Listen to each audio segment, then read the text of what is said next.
মইতো ব্যক্তিগতভাৱে কওঁ প্ৰথমতে গৌৰৱ গগৈৰ পত্নীৰ ওপৰতহে আমি ইনভেষ্টিগেশ্যন বিচাৰি আছোঁ। গৌৰৱ গগৈ যেতিয়া কথা কয়, গৌৰৱ গগৈ নামত কিন্তু শ্বাহবাজ শ্বৰীফ, আসিম মুনিৰ, বিলৱাল ভুট্টো তেওঁলোকে RSS আৰু ভাৰতক যেনেকৈ গালি পাৰে, গৌৰৱ গগৈ এতিয়া সেইটোৱে ট্ৰেডিশ্যন লৈছে। পাৰ্থক্য এটাই, গৌৰৱ গগৈ আজিৰ দিনত ভাৰতক গালি পাৰা নাই। গতিকে অসমৰ ৰাজনীতিৰ আটাইতকৈ নিকৃষ্টতম যদি ৰাজনীতিবিদজন হৈছে গৌৰৱ গগৈ। তেখেতে এতিয়া চাওক, প্ৰত্যেকটো কথাত তেখেতে বিজেপি আৰু RSSৰ ভোট দেখিছে, প্ৰথম কথা। গতিকে বহিৰাজ্যৰ সংঘ হৈছে ভাৰতৰ আত্মা।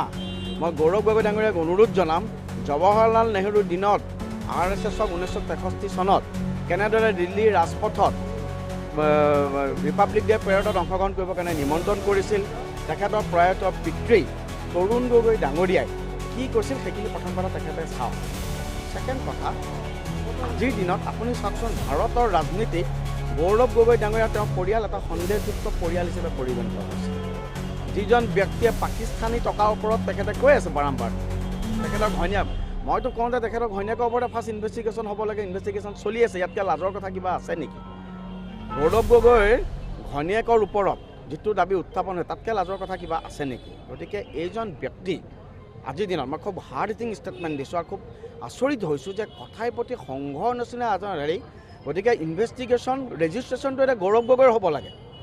গৌৰৱ গগৈ যেতিয়া ভাৰতৰ স্পৰ্শকাতৰ জেগাবোৰত যায়, ৰেজিষ্ট্ৰেশ্যন গৌৰৱ গগৈৰ হ'ব লাগে। গৌৰৱ গগৈ কি কৰি আছে, গৌৰৱ গগৈ কি কৰিছে, গৌৰৱ গগৈ কি কোৱেশ্যন উত্থাপন কৰিছে, গৌৰৱ গগৈ আৰ্মিৰ কিবা কিবি হেৰি কৰি আছে নেকি? গতিকে সন্দেহযুক্ত ব্যক্তি, ডাউটফুল কেৰেক্টাৰ গৌৰৱ গগৈ।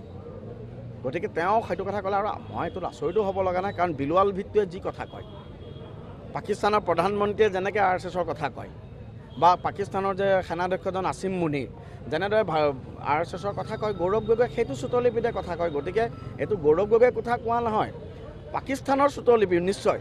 মই একদম স্পষ্টভাৱে কৈছোঁ, সন্দেহযুক্তভাৱে যোৱা আমাৰ মাননীয় সভাপতি মহোদয়ে কৈছে, এইটো হয়তো কোনোবা বহিৰাষ্ট্ৰৰ শ্ৰুতলিপিটো তেখেতে পালন কৰিছে, নহ'লেতো উপায় নাই।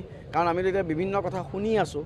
গতিকে এইজন ব্যক্তিয়ে যেনেদৰে কংগ্ৰেছ দলটোক মই কৈছোঁ, ইতিমধ্যে ধ্বংস হোৱা কংগ্ৰেছ, ইতিমধ্যে কলুষিত কংগ্ৰেছ, প্ৰদূষিত, আপুনি চাওকচোন আজিৰ দিনত এতিয়া মানে এইখিনি কথা ক'লে তেওঁলোকৰ বহুত মানুহ তেওঁলোকে লিখি ৰাখে ফল্ছ নেৰেটিভ দি পেলাই, একদম মিডিয়াত মানে ঢেৰ কিবা কিবি লিখিব।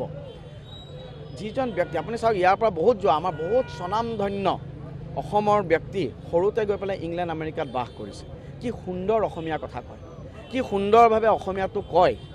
গৌৰৱ গগৈ ডাঙৰীয়া অসমীয়া আপোনালোকে চাওক। মই এইখিনি কথা আজি এটা কাৰণে কৈছোঁ, সহ্যৰ এটা সীমা আছে।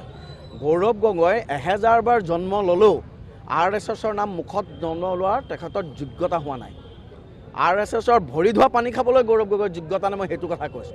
RSSৰ যিসকল প্ৰচাৰকৰ কথা কৈছে, RSSৰ প্ৰচাৰকৰ ভৰি ধোৱা পানী খোৱাৰো যোগ্যতা গৌৰৱ গগৈৰ নাই। মই এইটো কথা ৰাজহুৱাভাৱে আজি কৈছোঁ, আপোনালোকেও ক'ব পাৰে। আমি কৈছোঁ যে RSSৰ প্ৰচাৰকৰ ভৰি ধোৱা পানী খোৱাৰ যোগ্যতাও গৌৰৱ গগৈকৰণৰ নাই, বাকীটো গৌৰৱ গগৈ দূৰৰে কথা। এই অপদাৰ্থ কংগ্ৰেছৰ, কলুষিত দেশদ্ৰোহী কংগ্ৰেছক আজিৰ দিনত যথাৰ্থতে এজন দেশদ্ৰোহী সন্দেহজনক ব্যক্তিয়ে নেতৃত্ব দিছে।